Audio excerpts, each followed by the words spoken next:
y'uburayi bwo hagati na hafi amasaha abiri gusa i Helsinki ahari umunyamabanga mukuru w'ishyaka ishakwe Rwanda Freedom Movement. Muri kumwe kandi nanjye na Dr Theogene Rudasingwa, umwe mu bagize komite nkuru y'ishyaka ishakwe Rwanda Freedom Movement, akaba ari bere na perezida.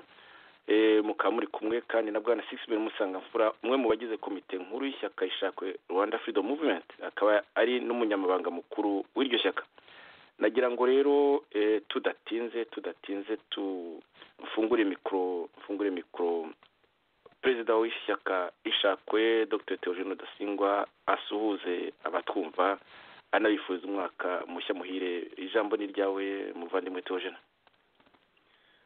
Mbanje mbasuhuze Yosefu, mbasuhuze nabe wawe kandi ndifurize umwaka mushya muhire. Dore kumaze kuvuga mwebwe musigaje amasaha abiri gusa, ariko twe turacyari kuri, turacyafite amasaha 9. Murakomeye wanyu aho ngaho? Turaho uretse ko gripe yanga byo igitero ejo yashatse nayo ko nkora umunsi mukuru, ariko nta kiri bugereho, ubundi byari bimeze neza. Mbanze nasuze Sixbert Musangamfura, murakomeye wanyu aho ngaho Helsinki, namwe musigaje amasaha 2, nako kwa Yosefu ni amasaha 3. Muraho twebwe nanjye nagira ngo mbonereho mbifurize umwaka mushya muhire hamwe n'abanyu. Ndagira ngo nanifurize umwaka mushya muhire abaduteze amatwi bose, n'abanyarwanda bose, ndetse n'abaturage bo mu karere k'iwacu, n'abandi bose bashobora kumva iyi radio cyangwa se bashobora kuzakurikira bino biganiro. Murakoze nk'uko murakoze.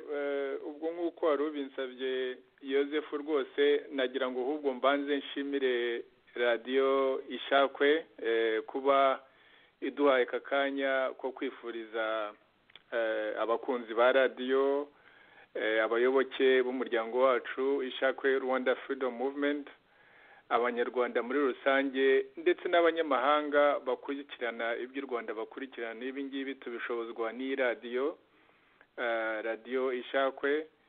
Nawe kubwayo ku giti cyawe Yosefu ngushimire kuba iki gihe cyose, uyu mwaka wose, amanywa ijoro,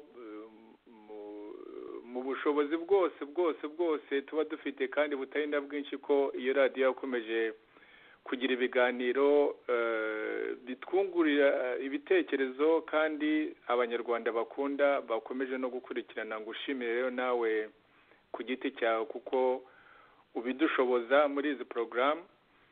Mbonereho umwanya no gushimira abo dufatanyije uru rugendo, harimo abayobozi bagize komite nkuru, harimo abayobozi mu rwego rwa komite nshingabikorwa executive committee, abayobozi hirya no hino n'abayoboke bacu bo muri uyu muryango duteraniyemo. Nagira ngo bose mbifurize umwaka mushya muhire wa 2018, kandi mboneho n'umwanya wo kubashimira kuko uyu muryango wacu ishakwe ntabwo umaze igihe kirekire, ndetse abenshi natwe ubwacu turimo, iyo dukurikije tukareba bimwe mu byo tumaze kugeraho, hari igihe umuntu yibwira ngo tumaze igihe kirekire cyane, ariko tumaze, ngira ngo ejo Yosefu nibwo tuzaba twujuje, ejo tuzaba twujuje amezi 6. Tuzaba twuje amezi 6. Ibyo rero nta bandi tubikesha, turabikesha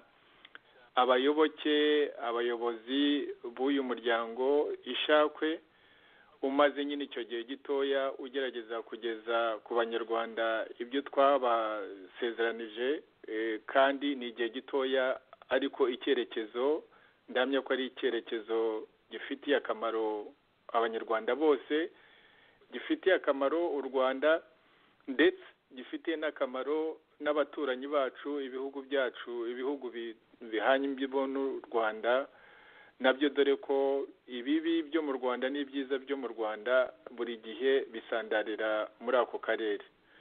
Ubwo ndagira ngo rero mushimire nyine abo bavandimwe bose dufatanyije uru rugendo. Hanyuma nanone nshimire abanyarwanda kubera ko u Rwanda nk'ukuntu tubizi ntabwo uyu ari umunsi wo gusubira mu bibi byakomeje kuranga u Rwanda muri uyu mwaka no muri iyi myaka myinshi ishize, ariko nagira ngo muri ibyo bikozere, muri uwo munaniro, muri uko kubabara, mu bibazo byinshi byugarije u Rwanda, umuntu ashimira Imana ko ikomeje guha intege, ikomeje guha imbaraga, ikomeje guha kwihangana mu banyarwanda, kuko yaba bitari ukwihangana mu by'ukuri iby'u Rwanda byaba bimeze nabi kurusha n'ukuntu twebwe abanyarwanda tubibona, baba ari abo mu gihugu cyangwa se hanze yacyo. Nagira ngo rero nshimire Imana ko muri ubwo bubabare ko dukomeje kwihangana kandi mu by'ukuri tubabaye. Nshimira abanyarwanda rero ko bakomeje kwihangana kandi bakomeje no kugira icyizere y'uko amaherezo, nubwo turi mu bibazo bitoroshye, ko amaherezo nta kabi kadashira, n'ibyo bibazo nabyo amaherezo bizashira, kandi bizashira kubera ko hari abanyarwanda babihagurukiye, kabone n'ubwo baba bigaragara ko ari bake, kubera ko nta kuntu mu Rwanda uko ibintu biteye abantu bashobora kugaragaza ibyo bemera, ari nacyo kimwe uru rugamba turiho tugomba kururwana mpaka turutsinze. Ntawe umenya, ntawe ubwira undi uko atekereza mu Rwanda, ndetse byanadukurukiye no muri aya mahanga, ubona abantu baba bihisha batavuga ibyo bemera, ariko ibyo nabyo amaherezo bizashira.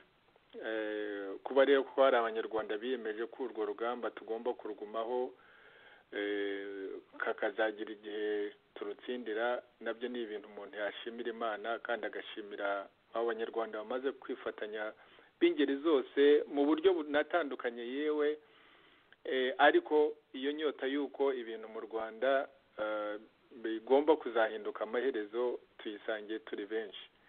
Nagira ngo rero mboneho umwanya nk'umuntu umwe mu bayobozi, umwe muri mwe no mu bayoboke b'uru rugamba twatangiye, nagira ngo nshimire bose ari abanyarwanda nyine nk'uko nari mbivuze, ari natwe abayobozi n'abayoboke b'ibi bintu turimo, kandi twe no kwibagirwa n'abanyamahanga. Hari abo twakoreye ibyaha, hari abo abatukoshereje, ariko ibyo rero byose u Rwanda rufite abaturanyi, nta muntu wishakira abaturanyi. Aho dutuye twaje kwisanga dusanga aribo baturanyi dufite. Ubwo rero nabo mu by'ukuri no kubashimira. Harimo abo twahungiyemo, hari abadufasha no hirya no hino aho turi ahangaha, turi mu bihugu by'amahanga. Ayo mahanga nayo tujye tuyashimira ko yaduhaye ubwo buraro, tukigerageza kwishakira inzira y'aho natwe ubwacu tuzaba dufite ahacu, tukagira ubutwererane nabo, tukagira umubano nabo, ariko tutabateye ibibazo nabo bataduteye ibibazo. Nibyo jyewe nagira ngo nishimire kuri uyu munsi, kandi nshimire nyine na mwese abagize uruhare muri uyu mwaka kubaka ibyo turimo twubaka, kandi nifuriza mwe n'imiryango yanyu mwese amahoro y'Imana mu mwaka w'2018. Ubwo Yozefu naba ngushubije ijambo.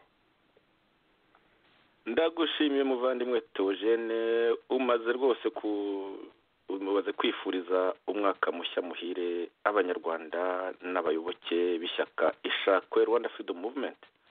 Unashimira radiyo yayo ibikorwa yagiye ikora muri iki gihe gitoya cyane imaze kimwe n'iryo shyaka, ni ukuvuga amezi 6 azuzura ejo. Sixbert Musangamfura, uri umunyamabanga mukuru, ukaba n'umwe mu bagize inama nkuru y'ishyaka Rwanda Freedom Movement. Mbere kugira ngo turebe ibintu by'ingenzi byabaye muri uyu mwaka w'2017, haba mu Rwanda, mu karere ruherereyemo cyangwa ku mugabane wa Afurika no ku isi. Imbere y'ibyo rero nawe wafata ijambo wenda waba nawe ufite icyo uvuga kuri aya mezi atandatu tugiye kumara muri Rwanda Freedom Movement ndetse na radiyo yayo. Ndaza kuhita mbwira abareba twumva ibyo tugiye kuganiraho, ibintu by'ingenzi nyine byabaye haba mu Rwanda, haba mu karere rutuyemo, haba ku mugabane wa Afurika ndetse no ku isi. Noneho tuze gukomeza ikiganiro. Ijambo ni ryawe Sixbert. Murakoze Bwana Yozefu Ngarambe. Ndagira ngo nongere nanjye nshime kandi nguhereho, kubera yuko iyi radiyo tuvugiraho kuba imaze kugira amateka ifite mu gihe cy'amezi atandatu tumaze dushinze ishakwe Rwanda Freedom Movement.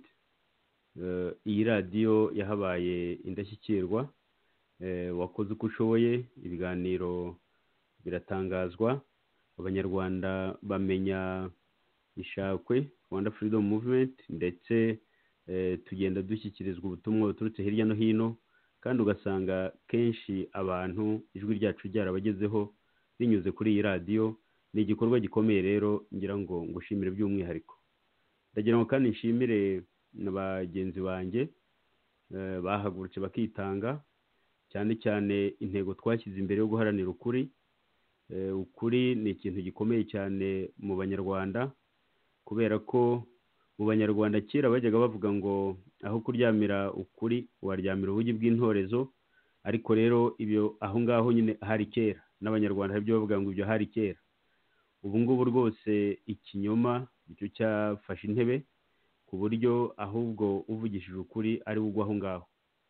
Kuba rero twarabyiyemeje tugahaguruka, twahagurutse tuzi neza ko kuvugisha ukuri cyangwa kuguharanira bizaryaryata abanyarwanda bahisha ukuri, baba ari abari ku butegetsi bwa FPR-DMI, baba ari n'abibona yenda mu bya MRND-CDR byavuyeho. Abo bose twari tuzi ko gushakisha ukuri bizabakomeretsa, kuko buri wese afite ibyo abundikiye aza ko bihagarara. Uko twakwitabiriye turaguhagurukira, dukora uko dushoboye, kandi turacyakomeza. Ubu twujuje amezi atandatu kandi turacyareba imbere, turacyakomeza mpaka dutsinze tukageza ukuri mu Rwanda, bityo ukuri kukahakura umwijima. Ndagira ngo nongere nifurize umwaka mushya muhire abatwumva bose, kandi mbasubize ijambo Bwana Yozefu Ngarambe. Ariko ndagira ngo nongere nanashimire Dr Theogene Rudasingwa, cyane cyane umushimire by'umwihariko inyandiko ikomeye cyane aherutse koherereza perezida w'Ubufaransa Bwana Emmanuel Macron, amusobanurira ikibazo buriya bushotoranyi bw'u Rwanda n'impamvu zabwo, anamusaba yuko nka perezida w'Abafaransa arengera ishema ry'igihugu cye, ndetse akaba yanumva n'amajwi y'abantu baharanira ko iriya nyandiko ni inyandiko ikomeye cyane, kandi si ubwa mbere ateye intambwe, agateza intambwe n'ibyo abantu baharanira, agatuma n'impaka zijya ku rundi rwego. Nagira ngo mushimire ahangaha. Murakoze. Urakoze cyane Sixbert. Nanjye rwose reka mushimire. Inyandiko yasohotse mu Cyongereza, yari yanditse mu Cyongereza, ariko na verisiyo y'igifaransa nayo imaze gusohoka.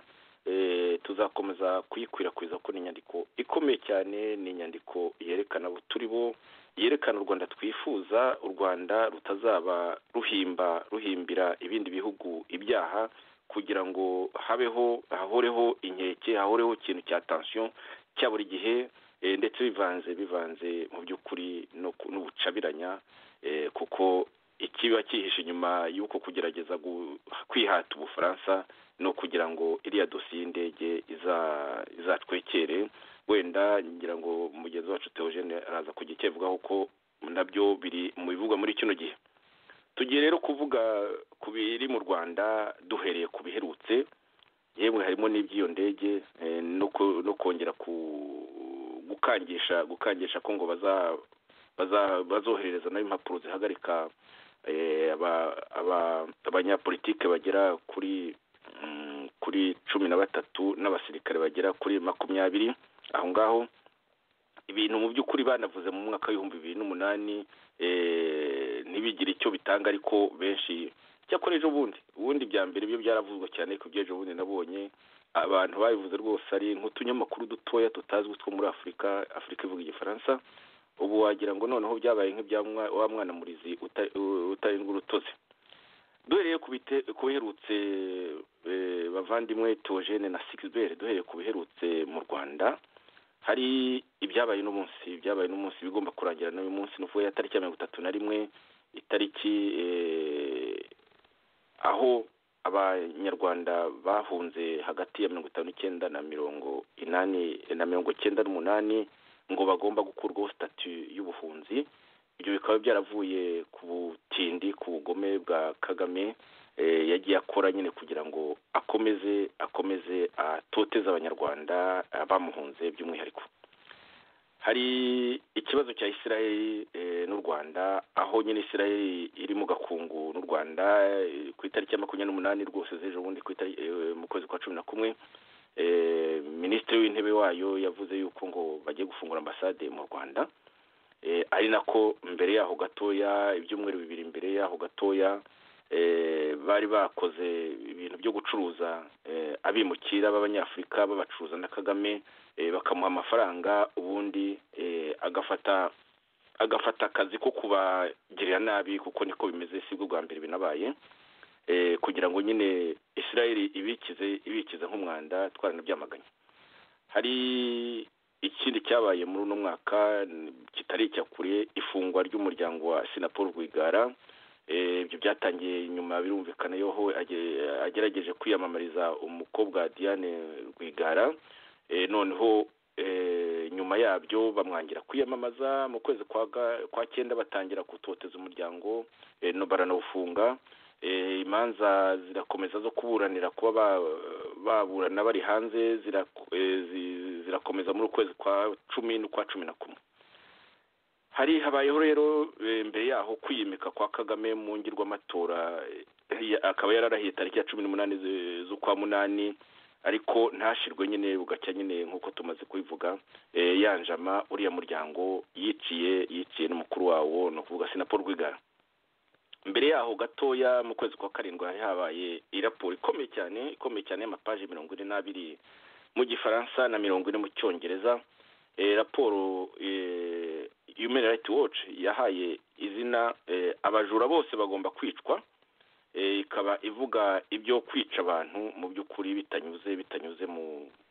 bitanyuze mu nzira z'amategeko, kandi rero igihano cyo kwica ubundi byitwa ko ngo cyavuye, ariko iriya leta y'agatsiko nyine ihora ibeshya, ivuga ko yakivanye, ariko irasabana ku manywa y'ihangu ku mugani wa Kagame. Mu bindi bintu byabaye muri uno mwaka, mu ntangiriro zawo habayeho ishyingurwa ry'umwami Kigeli wa gatanu Ndahindurwa, ibyo bita gutabarizwa. Bikaba byarabaye tariki ya 15 z'ukwa 2017. Ibyo leta y'agatsiko yafashe nkaho nta cyabaye, mu gasuzuguro kenshi cyane kadakwiye na gato. Nyuma kandi yo kurwana inkundu ritanga amafaranga atagira ingano ngo ibyo bintu bibere mu Rwanda, dore ko igice kimwe cy'abibwami bavuga ngo agume mu mahanga n'ubundi niho aguye. Ibyo rero nibutse yuko ukwitaba Imana kwa Kigeli wa gatanu Ndahindurwa kwabaye mu kwezi kwa 10 ku itariki ya 16 z'ukwa 2016, bisobanura yuko yashyinguwe, yatabarijwe hashize amezi atatu yose izo manza ziri hahi, ariko yamara kugera mu Rwanda nyine agafatwa uko byabaye ku buryo bugayitse mu karere. Turaza kureba ibyo muri Uganda, uriya mwuka mubi, by'u Burundi, kiriya cyemezo cy'urukiko mpuzamahanga mpanabyaha n'uko Burundi bwabyifashemo, ndetse na Uganda na Tanzania. Turaza kuvuga gato ku itorwa rya Uhuru Kenyatta muri Kenya. Muri Zimbabwe naho turaza kwibutsa gato y'ukuntu bahinduye ibintu ku buryo bw'intangarugero, mu by'ukuri ntibahutaze cyane, ntibice, ntibanahutaze n'uwo bavanyeho. muri Europe mu Burayi na Leta Zunze Ubumwe za Amerika turaza kuvuga ku itorwa rya Emmanuel Macron. Ni ikintu nacyo abantu benshi bavuga ko ari ikintu gikomeye cyane mu mibanire y'isi, kuko ni umuperezida ubona kugeza amagingo anga afite ibikorwa bikomeye, afite anubashwe n'amahanga. Mu Budage naho habayeho itorwa rya Angela Merkel. Ni igihugu gikomeye cyane, nicyo cya mbere hano mu Burayi mu byerekeye by'ubukungu. Ariko rero uwo mu minisitiri w'intebe wari usanzwe akomeye cyane utagira ingorane, ubu ngubu afite ingorane zo gushyiraho leta, ariko ngo biriho birajya mu buryo. Turaza kureba muri Leta Zunze Ubumwe za Amerika uko ubuperezida bwa Trump bwagenze, kuko bwatangiye niba nibuka neza mu kwezi kwa 11. Araza kutubwira neza Theogene. Tuze kureba wenda n'ibindi byagiye biba ibitero by'abateroriste, ndetse biriho binavugwa no muri kariya karere k'iwacu. Muvandimwe Theogene rero, nyuma yo kuvuga ibingibi sinzi ko turi bibashe byose muri ino saha, nagira ngo ufate ijambo uhere kuri ibyo by'u Rwanda, izo za evenema zose, ni ukuvuga ibyo bintu byose byabaye mu Rwanda, ugira icyo bivugaho. Noneho na mugenzi wacu Sixbert akungana, ijambo ni ryawe. murakoze Yosefu kunsubiza ijambo. Dufite igihe gitoya cyane mu by'ukuri, umunsi ni no wo kwishimira ibyo twanyuzemo, ibyo abanyarwanda banyuzemo, no kwifuriza abantu umwaka, ariko ntibitubuza mu kanya gato dufite, ngira ngo ubu dusigaje igice cy'isaha, gusubiza amaso inyuma gatoya. Wenda ibyo byose ntabwo umuntu ari bugende abivugaho, ariko wenda umuntu yagira icyo avuga kuri bimwe. Icyo nagira ngo wenda ibintu bitatu nagira ngo mvugeho, ni icyo kimwe wari utangiriyeho, mbese bijyanye n'ibi bibazo ubutegetsi bwa FPR-DMI bwa Kagame bukomeje gutera mu mibanire hagati y'u Rwanda n'Ubufaransa. Ariko urebye mu by'ukuri ntabwo ari ibibazo butera Ubufaransa, ahubwo ni ibibazo byo mu Rwanda ubutegetsi bwa Kagame bushaka gutwerera abandi, kuko buri gihe iyo ubutegetsi buri mu bibazo bitoroshye bugomba gushakisha abo bubitwerera. Nk'icyo rero wari umaze kuvuga cy'uko ubutegetsi bwa FPR-DMI bwishyuye abantu b'abavoka inahangaha ngo kongera kwandika indi raporo yemeza kandi ihamya ya verisiyo ya FPR-DMI, mbese uvuga yuko uko ibintu byaje, amateka y'u Rwanda, ukuntu bwandikuye amateka y'u Rwanda, nyine ibyo dusanzwe tubizi kandi tubivuga kuri iyi radiyo. Ni nayo mpamvu iyi radiyo ifite uruhare rukomeye cyane. Ibyo rero muri iyo nyandiko mwavuze, iyo nandikiye perezida w'Ubufaransa, namubwira ko impamvu buri gihe buriya butegetsi buzajya bugomba gushotora Ubufaransa, ejo bizaba bushotora u Rwanda, ubundi bugashotora Uburundi, ubundi bugashotora Kongo. Mu gihe bufite ibibazo nk'ibyo bufite ubu ngubu, niko ruzahora rumeze kugeza igihe nyine abanyarwanda tuzarangiriza ibyo bibazo.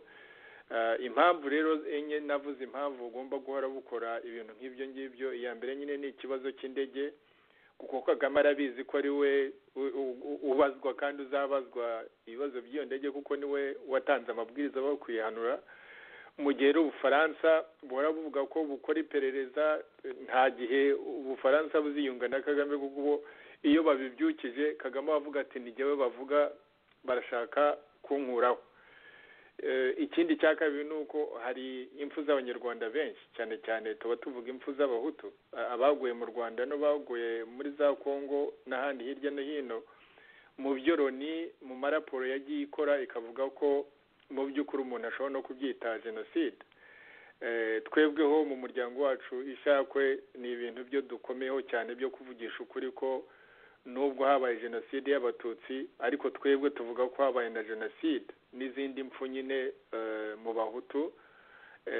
Ibyo rero mu guteza ibibazo ibindi bihugu, abagerageza mbese kureba ukuntu kuganira kuri ibyo ngibyo cyangwa se kuvuga ibyo ngibyo byavaho, ahubwo tukahora turangariye kuvuga ngo habayeho jenoside gusa y'abatutsi kandi ubutegetsi bubereyeho kurengera abatutsi. Ibyo rero ubutegetsi bugomba guhora bushakisha ko ibyo ngibyo bitakurikiranwa. Iyo ni impamvu ya kabiri. Indi mpamvu ya gatatu yanavuze ko bugomba guhora bukora ibintu nk'ibyo ngibyo, ni ibintu mu by'ukuri bijyanye n'ukuntu u Rwanda rubayeho, ukuntu u Rwanda rumeze muri ibi bihe. Ibyo ni ibyo duhora ku iradiyo Ishakwe, sinabisubira uko u Rwanda tumerewe, uko abanyarwanda tumeze, uko abahutu bameze mu Rwanda, uko abatutsi bameze mu Rwanda, izi mpfu ziduhoramo, duhigwa, twicwa, gufungwa, ubuhunzi, umwiryane ukiri mu banyarwanda kandi ubona ubibwa n'ubutegetsi buriho. Ibyo no kuba abantu badahumeka mu Rwanda, ntibabe bavuga bati tujye mu matora tuzahatane, Kagame akajya muri ayo matora ari wenyine akabona 100%,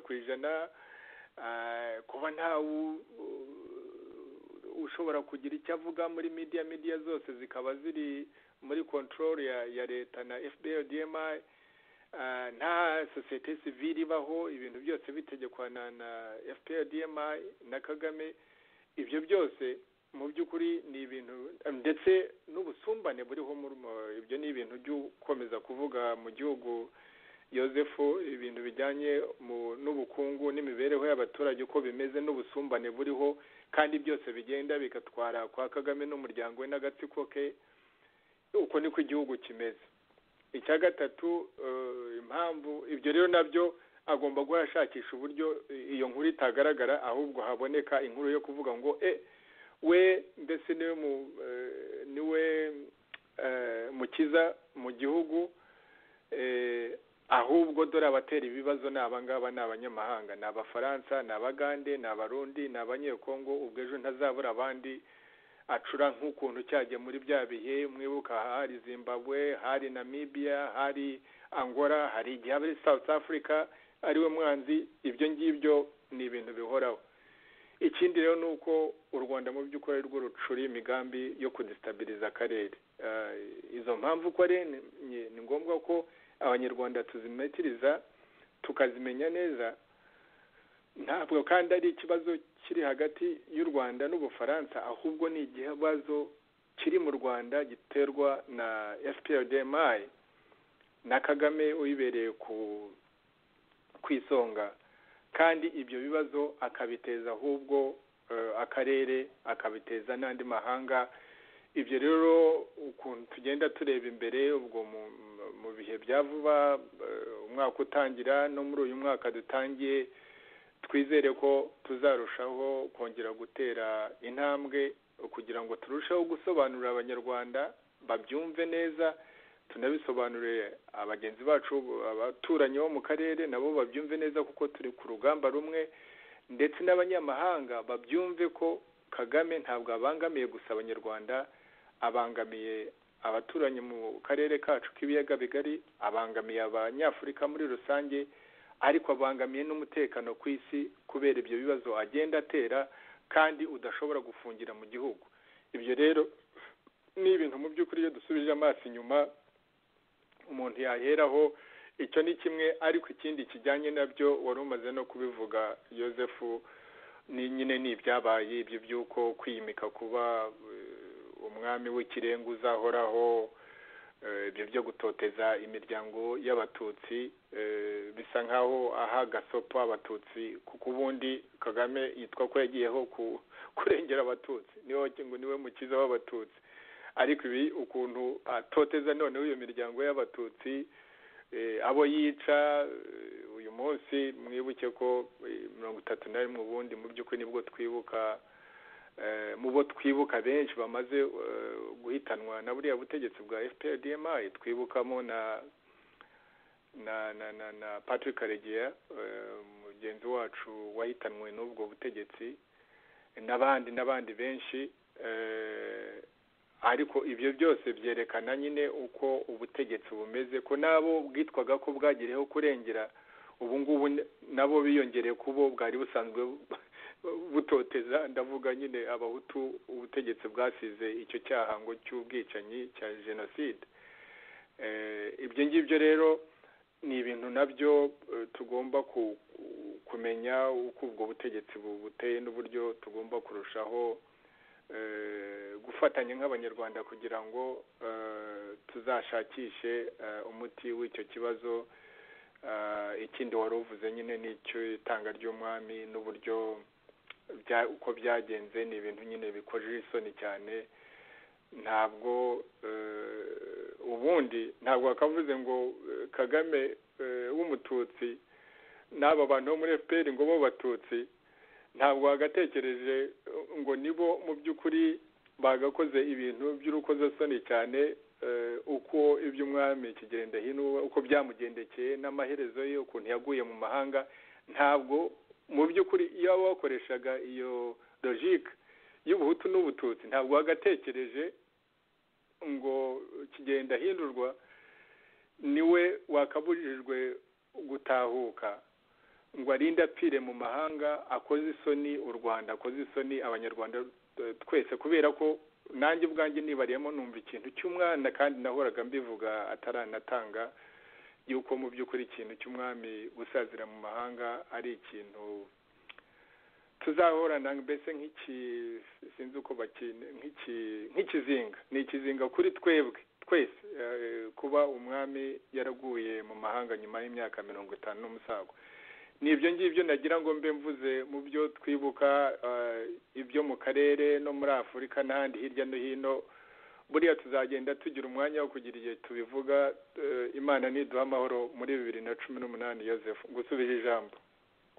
Ndagushimiye cyane rwose. Urabivuze nibyo wenda Sixbert yifuza kugira icyo yongeraho yafata ijambo. Murakoze. Ndumva mu by'ukuri ibintu bikomeye cyane byabaye muri uyu mwaka turiho dusoza uyu munsi, bikomeye. Dr Theogene Rudasingwa amaze kubivuga.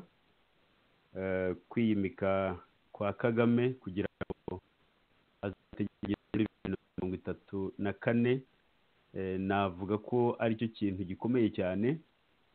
Nubwo we yiyimitse nyine abona ari ikintu kimuhaye amahirwe yo ngo azayobora ageze muri 2034, ariko mbona ari na kimwe mu bimenyetso by'amarembera y'ingoma ye, kubera yuko ikintu nka kiriya ntabwo ari ikintu kizasiga ubusa ngo azayobore ageze kiriya gihe cyose.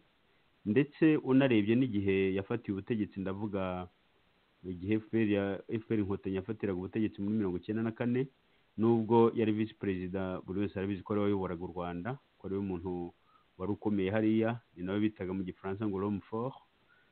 Birumvikana ko kuva icyo gihe kugeza ubu, noneho hongereho iyo myaka 20 nayo ariho ashaka kugeraho, yaba arushije n'abami bategetse u Rwanda kuramba ku butegetsi, ku buryo rero ziriya nzozi ntabwo azazikabya, kubera ko cyane cyane binagaragara ko yananiwe no kuba umwami utanga amahoro.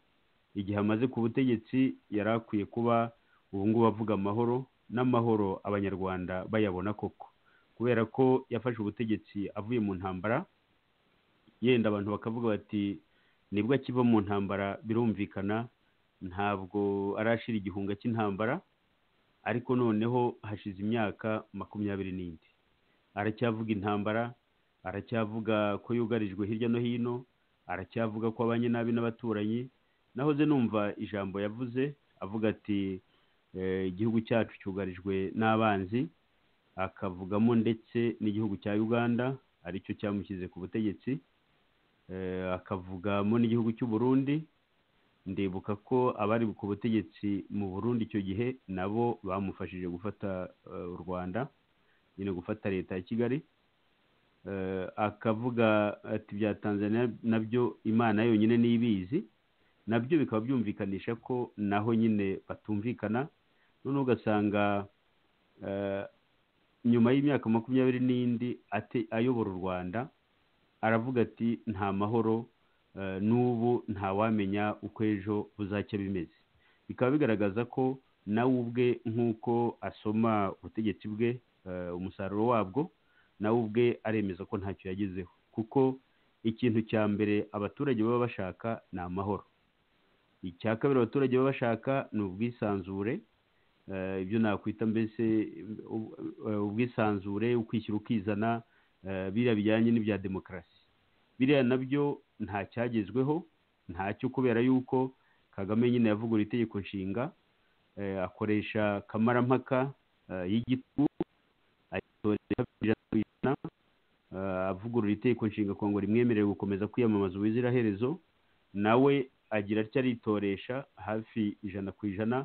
Abagerageje guhangana nawe mu matora, ababigerageje cyane cyane navuga nka Diane Rwigara, abaramufunze, amufungana n'umuryango we wose, ndetse numvise no muri disikuru ejo bundi asobanura yuko ngo nyine ariho yatumuriro wo muri gereza, ngo kubera ko yishinze abamushukaga ngo akaza kwiyamamaza, ukumva ko icyo yamuhoye ni icyo nta kindi. Abandi bageragezaga gukora ibikorwa bya politiki mu gihugu batavuga rumwe na leta, nubwo yenda nabyo bifite amakemwa yabyo, nk'abari mu ishyaka rya FDL inkingi, abari mu buyobozi bwaryo mu Rwanda bose barafunzwe, bafungirwa rimwe, n'ubu baracyafunze. Hanyuma abandi bashakaga kujya gukora politiki mu gihugu nabo ntabwo byabahiriye, ndetse n'abatavuga rumwe na leta bari mu mahanga, natwe twese turahigwa bukware. Bamwe barishwe biciwe mu mahanga, abandi bararusimbutse, abandi baragambaniwe ku buryo aho bagiye bagenda barwana n'ibipapuro bya leta byo kubafata.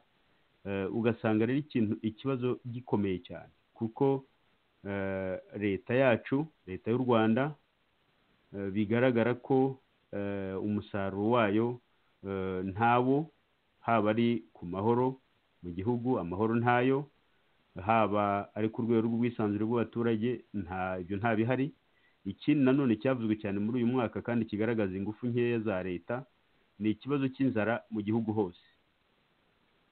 Inzara mu Rwanda, iyo bagiye guhungira mu bihugu duturanye, ngabo muri Uganda, ngabo muri Tanzania, ngabo mu Burundi, ngabo muri Congo, abantu bahunga bashakisha icyo kurya. Ariko muri icyo gihe leta ikaba yabiciye hirya no hino, ivuga yuko ngo yakoze ibitangaza, ivuga ko ngo ari kimwe mu bihugu bya mbere ku isi biriho bitera imbere, bitera ibitambwe binini cyane, nyamara abaturage bariho bahunga babuze icyo barya. Ku byerekeranye rero na biriya bikorwa bindi byabaye, nka biriya byo gufunga ba Rwigara, bimaze kubivugaho, biriya ni ibintu by'urukozasoni. Gufunga Diane Rwigara, agafunganwa na nyina, agafunganwa na murumuna we, mu bikorwa bigaragaza ko ari ukubahonyora kubera ko yashatse kwiyamamaza, biriya ni urukozasoni, cyane cyane ku bantu b'abacikacumu bavuga bati ubutegetsi bwa FPR inkotanyi nibwo bwatumye turokoka, noneho bukaba bunageze n'aho bubacunda y'ikoba, aribwo buriho bubatoteza ubu ngubu. Hari n'ikintu cyo gufunga abasirikari cyariyongereye muri uyu mwaka. Nta kwezi na kumwe kwari kwashira tutumvise abasirikare aba n'aba bo mu nzego zinyuranye batawe muri yombi mu buryo budasobanutse.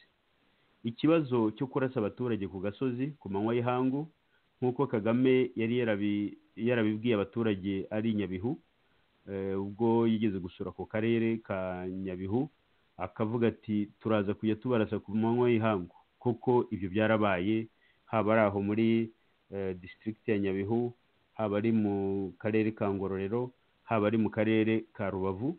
Ingero zabaye ni nyinshi, ndetse ndibuka igihe hakorwaga raporo y'umuryango udahari. Icyo gihe muri iyo raporo batanze ingero z'abanyarwanda bagiye baraswa mu buryo nk'ubwo ngubwo budasobanutse, bakaraswa n'abasirikari. Yenda ugasanga nk'umuntu ngo yibye igitoki, baramurashe, umuntu yibye itungo, baramurashe, kandi ku manywa y'ihangu. ndibuka ko icyo gihe leta y'u Rwanda yafatiwe mu cyuho ishakisha abandi bantu bakiyita ba bandi bishwe, noneho bakiyitaho bavuga bati barabeshya, ntaho nagiye, nta wandashe, n'ibyo bavuga nta n'ibyo nabonye. Nyamara byaje kugaragara nyine ko ari bwa bujura, ko ari ya leta ishingiye ku kinyoma. Ikindi ni umuntu yavuga ni biriya byo gukomeza gutoteza ibihugu duturanye no kubishotora. Hari ugushotora Uganda, hari ugushotora Burundi, ndetse na Congo na Tanzania. Biriya nabyo ni ibikorwa bikomeye cyane kandi bigaragaza ko byariyongereye muri uyu mwaka, ku buryo umwaka wa 2018 umunyarwanda wese ushyira mu gaciro, yaba ari uri mu gihugu ari n'uri hanze, baravuga bati intambara izaba muri iki gihugu noneho izakora ishyano. Umuntu wese arabona intambara tuyikozaho imitwe y'intoki, kubera ko leta nta bundi butegetsi ifite butari ubwo gushotora abaturage. Ibindi wari wavuze numvise Dr. Theogene abivuzeho bihagije, ku buryo ntakwirirwa mbigarukaho. Murakoze. urakoze cyane 6B. nagira ngo ubwo Dr. Theogene mubaze, yabaye umudiplomate bakiri mu ishyamburo ye, niko umuntu yabivuga, ariko na nyuma yaho aza kuba ambasaderi mu muryango w'abibumbye ndetse na Washington. Ejo bundi mu itora ry'ugomba gutegeka inama, utegeka nako abadepite bo mu muryango wa Afurika y'Iburasirazuba, hatowe Ngoga. Abarundi n'abanyatanzania barabyanze. N'ejo bundi ndetse Perezida Nkurunziza kuri radiyo imwe muri za radiyo zikomeye, nduva ari BBC ni batari ijwi rya Amerika, ni BBC ntekereza, arutse kuvuga ati ntabwo tuzigera tumwemera, ati ikindi cyo ntabwo tuzigera dukomera amashyi igihugu cy'u Rwanda kidutera ibibazo, kidadushakiraho amahoro. Nagira ngo ako kantu ugira icyo ukavuga, kuko ni ibintu bitoroshye. Mu itora barasohokaga, ikindi cyo baravuze bati nubwo atowe ntituzigera tumwemera. Nabyiyumviye ubwanjye rwose mu ijwi rya perezida. Ijambo ni ryawe muvandimwe Theogene. Nibyo koko, kandi birumvikana icyo Uburundi buvuga, ndetse urumva ko n'abatanzania mu gikorwa cya solidarity cyo kwifatanya n'Uburundi, kandi kubera ko bazi imikorere ya FPR-DMI na biriya byo mu by'ukuri ubona ngo ni itorwa rya Ngoga, kandi Ngoga nyine ni bene wa mu ntoreza babandi bita ngo ni intore za FPR-DMI. Mu by'ukuri akorera DMI. Ngoga kuva akiri na atarabana ni umu-DMI rwose. Burya Ngoga akorera DMI. Urumva kugira ngo ya mikorere yo duhora tuvuga abanyarwanda bagomba gusobanukirwa n'abanyamahanga, ari byo ari muri gahunda tugomba kwemeza kandi tugakora twishishikariye kandi dushiritse ubute n'ubunebwe, kwerekana uko DMI ikora. Tekereza DMI ubu ngubu uretse ibyo ikora mu Rwanda n'ibyo ikora abanyarwanda hirya no hino, kuba ariyo iyobora za ambasade, aba ariyo iyobora press itangazamakuru mu gihugu, aba ariyo iyobora societe civile mu gihugu, aba ariyo ikora za business ziriya zo mwumva za Crystal Ventures, kuba noneho ubu ngubu umuntu wa DMI ari ukuriye iyo nteko ya East African Community. Urumva abatanzania bo hamwe n'abarundi barabizi, kuko burya ari Ubugande, nubwo Ubugande nyine bwo butifashe nk'ukuntu abatanzania n'Uburundi bifashe, ariko ibyo bihugu uko ari bitatu, Uganda, Tanzania n'Uburundi, bazi uko DMI ikora. Nta kuntu rero koko nanjye ndi Nkurunziza, nta kuntu nashobora kwemera ngo njye mu nteko nk'iyo ngiyo ngo kuzajya nkomera amashyi DMI, kubera ko nicyo mu by'ukuri bivuze. Ahanini rero buriya hari amafaranga menshi baba banyanyagije mu bantu. Turacyagerageza kureba uko byagenze, ariko buriya ni ibintu byo baba babyemo amafaranga menshi, bagasezeranya abantu benshi. Ibintu byo muri Afurika rero nyine urabizi, ntabwo wenda twakwirirwa tubivuga dutyo hatazagira utwumva nabi ngo baguze abadepite, ariko icyo nzi cyo hari amafaranga menshi yanyanyagijwe muri kiriya gikorwa. njyewe rero mu by'ukuri nemeranya n'ibyo n'ukuntu Nkurunziza abisobanura ndetse n'abatanzaniya nta kuntu ibyo bihugu byakwemera ngo noneho bajya gukomera amashyi DMI nk'ukuntu nubwo tutabonye umwanya wo kubivugaho ariko twagize ibiganiro birambuye kwerekana ibyo u Rwanda FPR-DMI bagerageza gukora muri Uganda ubu ngubu byateye ubushyamirane butoroshye na gato hagati ya Uganda n'u Rwanda. Ibyo byose mbese ni muri za ntuza za tactique z'uko DMI FPR-DMI bakora, kandi urabona ko mu karere mu by'ukuri batangire kugenda baba isolated ni nko kuvuga ko mu by'ukuri abantu bagenda batahura imikorere ya FPR-DMI baraba izore bariho barahabwa akato barimo guhabwa akato. Nicyo mu by'ukuri mu rwego rwa diplomasi umuntu yavuga ko abantu bakomeje kubatahura, kumenya uko bateye n'imikorere yabo. Amaherezo koko nk'ukuntu Sixbert yamaze kubivuga, iyo ugiye kureba ibyangombwa bitera intambara, bitera imvururu hagati y'ibihugu ndetse no mu gihugu, iyo urebye u Rwanda rurabyujuje hafi 100%.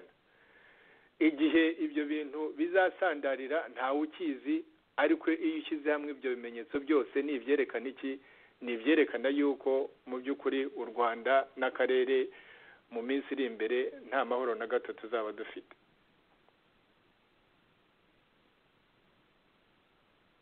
Nagira ngo tujye mu musozo rwose, ukomeze gato. Sixbert arazana kubona ijambo, ukomeze uvuga uti muri 2018 ibintu turabibona gute haba muri ako karere. Wabivuze ariko burya amagambo akomeye kuyasubira muri byiza. Mwaka wa 2018 turawubona gute ku Rwanda rwacu, ku karere kacu, ndetse natwe ku mikorere yacu nko muri nk'umushyaka ishakwe, kuko icyo tugamije ntabwo ari uguhora tuvuga ibyo Kagame yakora, ni ugukora ku buryo ahubwo ava ku butegetsi vuba cyane. Ijambo ni ryawe. Urakoze Joseph, wenda natangiriye nakurikije nkomereje aho nari ikibyo nari maze kuvuga nk'ibyo Sixbert yavuze, avuga ati ibimenyetso byose birerekana amahoro make mu karere ke wacu. Iyo ugiye kureba rero hari ibintu bibiri bishoboka ku Rwanda no mu karere wacu k'ibiyaga bigari. Icya mbere cyo tugomba gushyiramo imbaraga nyinshi ni ikintu kijyanye na diplomasi, kuko burya diplomasi wavuga uti inshingano za diplomasi ni iziki muri rusange, uretse byinshi bishobora kuvugwa, ariko diplomasi igaragarira cyane mu bihe nk'ibi ngibi bikomeye, haba hari amahoro make, ureba ubushyamirane mu gihugu ndetse no hanze yacyo nk'ukuntu bimeze iwacu. Diplomasi bifite ibintu bibiri, ifite mbese intego nk'ebyiri. Intego ya mbere ni ukubuza intambara, kuko intambara ibamo gutakaza ubuzima bwinshi no gusenya ibihugu. Ibyo ntitwakwirwa tubisubikamo kuko turi ikizibiti. U Rwanda ni ikizibiti, uko byatugendekeye muri 1994 turakuzi.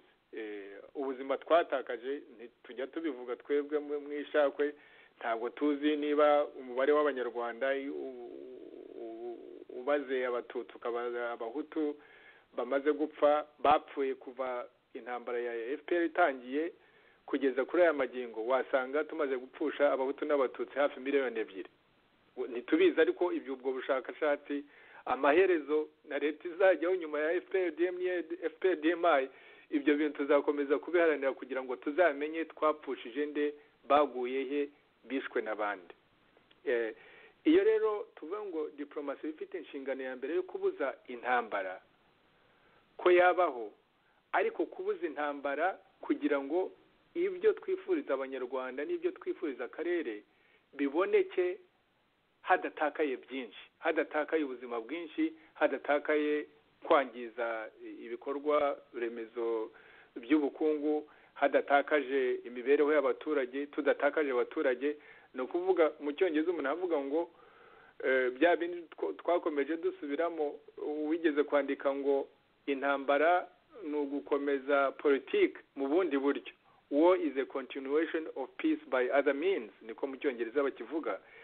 Impamvu nuko diplomasi mu bihe nk'ibi ngibi ishakisha cyane ngo ese twabuza duti intambara ariko bitabujije ko habaho impinduramatwara mu Rwanda hakaboneka n'amahoro mu karere. Iyo niyo ntuza inshingano ya mbere ya diplomasi. Inshingano ya kabiri ya diplomasi ni ukuvuga ngo haramutse habaye intambara, abari muri iyo ntambara ku ruhande ruri mu kuri, mu ruhande rwashowe mu ntambara, mu ruhande rw'abaturage bashowe mu ntambara, mu bantu duhanye imbibi, ni ukuvuga biriya bihugu birengana, haba Uganda, haba Burundi, haba Kongo cyangwa se n'ikindi cyaba cyavutse nka Tanzania. Ese iyo koalisiyo y'abaturage y'abanyarwanda n'ibyo bihugu bivuga ko birengana kuko Kagame ahora bishotora, ese byarwana bite iyo ntambara kugira ngo biyitsinde? Reka icyo ngicyo ndagira ngo ngisubiremo abantu bacyumve neza.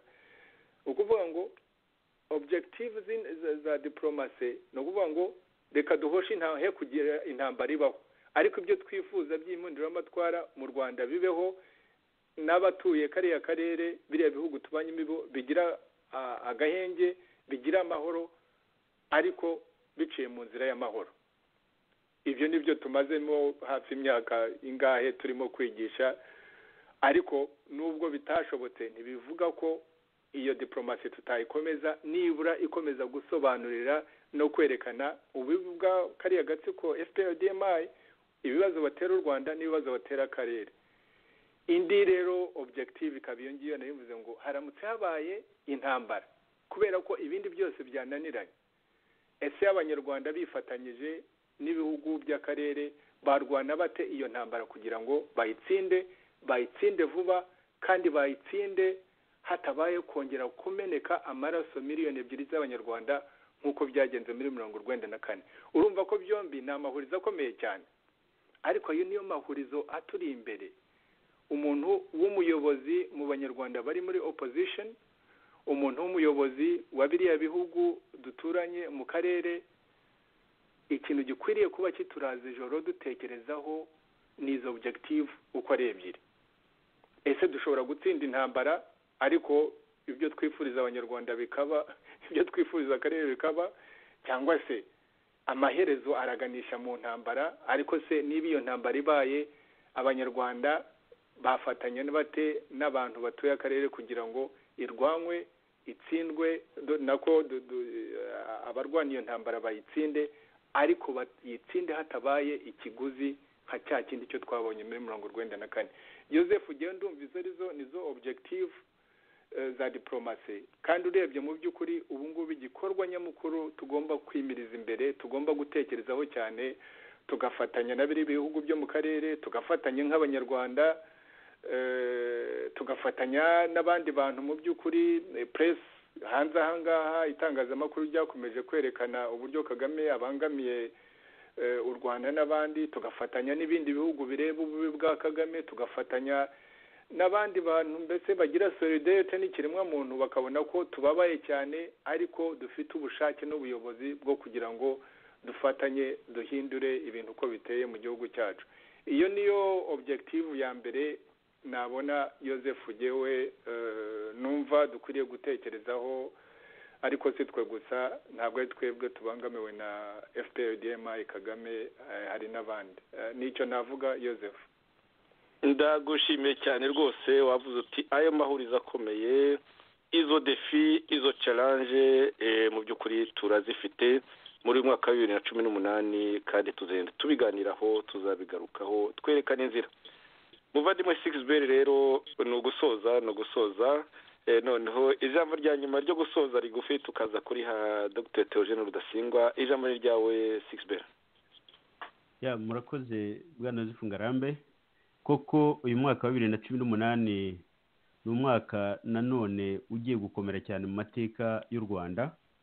Ndahamya ko ingoma ya Kagame amarembera yayo azarushaho kugaragara ku buryo rwose nta n'impaka zizaba zisigaye.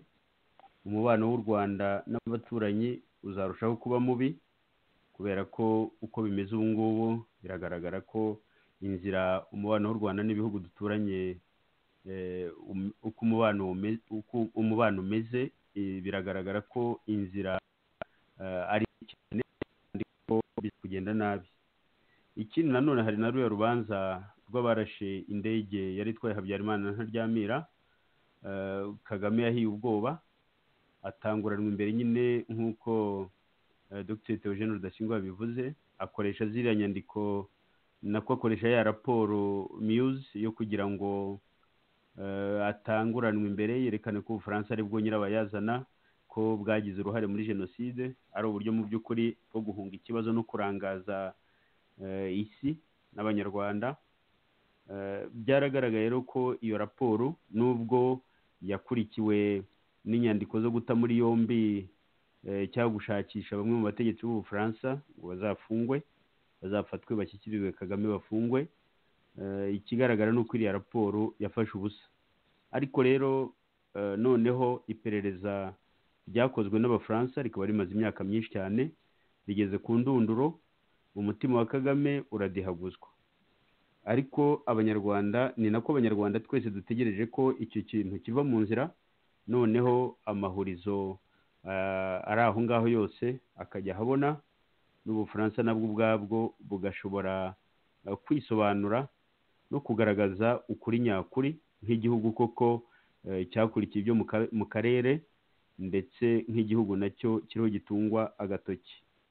Ikindi kigaragara ni uko nk'uko Dr Theogene abivugaga, avuga ati mu mahurizo hari icyo kibazo cy'uko mbese haramutse habaye intambara, ukuntu intambara nyine yabaho kandi igihugu nticyongere gutembamo imivu y'amaraso nk'iyahatemwe muri za 1994, kuko ririya ni ihurizo rikomeye cyane kandi intambara irahanuka ukuntu bimeze, kugira ngo kuko hazabeho inkundura yo kuvana ku butegetsi umunyagitugu Kagame.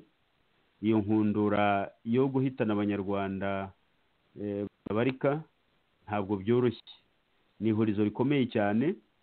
Nkaba mbona mu ngingo nako mu ntego dukwiye kwiha nk'abantu bakora politiki, baba ari twe mu ishakwe Rwanda Freedom Movement, haba ari n'abandi bakora politiki mu Rwanda, ni ugushakisha ukuntu abanyarwanda barushaho gukanguka, bakamenya ko mu by'ukuri ikibazo dufite, umwanzi dufite utubangamiye ari ubutegetsi bw'agatsiko ka Kagame.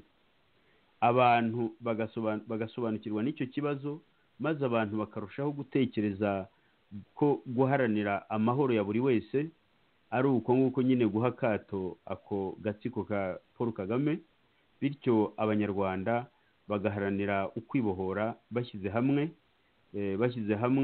Abahutu bose bagaharanira igihugu cya buri wese azibonamo, buri wese azabonamo amakiriro, igihugu mbese buri wese azishimira ko akomokamo, ndetse n'abamukomokaho akabona ko azaba abasigiye amahoro muri icyo gihugu.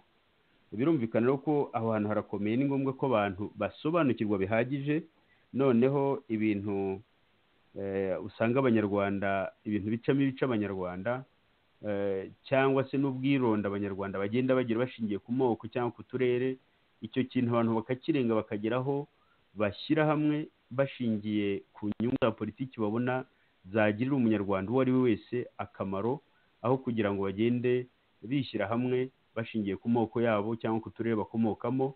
Icyo kintu gikwiye gucengera mu bantu kugira ngo iki gihe tugezemo gikomeye two kuzagipfusha ubusa, kugira ngo abantu barusheho gukanguka, abantu barusheho kumenya icyo baharanira, abantu biyambura iyo myambaro yo guharanira ubwoko bwabo n'uturere bakomokamo cyangwa n'ubutegetsi babayemo, ahubwo abantu baharanire rwa Rwanda ruduha amahoro twese. Numvaga ari ibyo ngibyo nakongeraho. Bwana Yozefu, murakoze. Ndagushimiye cyane. Ntabwo iriya ngoma mbisha ya FPRDMI igomba gusimburwa na FPRDMI ya kabiri, cyangwa se ngo isimburwe na MNDCDR, ryaba ari ishyano ku gihugu. Ibyo tugomba kubirwanya. uvandimwe Theogene nka perezida w'ishyaka ishakwe watangiye wifuriza abanyarwanda n'abayoboke b'ishyaka ishakwe umwaka mushya muhire ugenda dusatira. Twarebeye hamwe, twashubije amaso inyuma tureba ibintu by'ingenzi byabaye muri uno mwaka w'ibihumbi 2017. Mbashimire wowe na mugenzi wacu Sixbert ukuntu mwerekeje n'amaso imbere mukavuga ibyo tugomba gukora, ibyo twebwe twitegura gukora, n'ibyo muhamagare abanyarwanda gukora kugira ngo impinduka izabe, itsinde, iganze kandi hatamenetse amaraso menshi y'abanyarwanda. Ijambo risoza ni ryawe muvandimwe Theogene.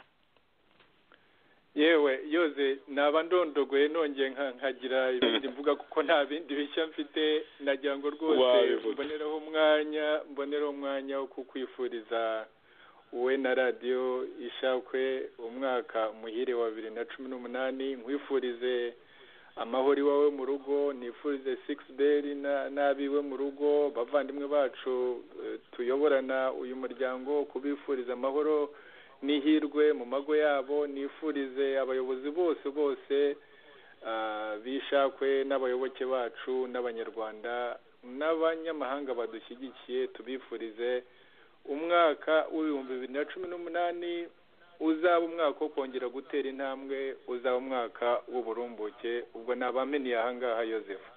Urakoze cyane, tunashimira kandi Imana mwari kumwe nanjye.